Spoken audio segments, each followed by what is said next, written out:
Alright, I've recently been asked questions in regards to battles and power-ups.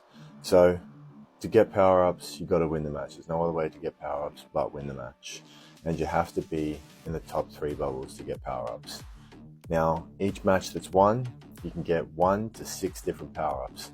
That's 2 power-ups per bubble. So, you've got the mist. Now, a mist prevents the opponent from seeing your score.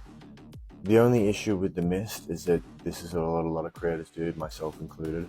We have a backup that goes into that opponent's live so we can see what the score is the whole time.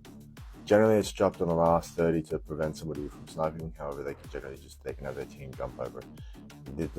Blocking the opponent's team from coming over isn't beneficial in your way at all, because you never know, they may end up coming back and supporting you. So definitely don't do that. Then you have your timers. So your timers are limited, 3 per battle. They add 10 seconds to the clock. They're generally dropped at the start of the match. All 3 are dropped at the start of the match to stop someone from sniping towards the end, or they're dropped on the last second of the match ending to outview a snipe that's coming in.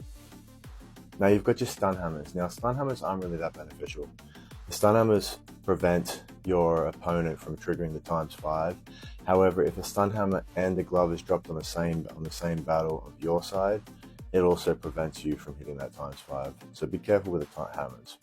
Now this next part is a little bit tricky. So you've got your gloves. Your gloves have a 30% chance of triggering the ×5. So if you have 5k worth of coins, you can drop like 5 galaxies and one may trigger the ×5. Or drop 50 hand hearts and a whole bunch of those might trigger the ×5. Then you have your second and third bubble boosters. Now here's the issue with these boosters being dropped. If you drop these as well as a glove, those second and third bubbles that have the instant ×2 on their gifts can't trigger the ×5. So be careful with those. Now battles are a significant thing in TikTok because what they do is they boost your team's confidence to get the win.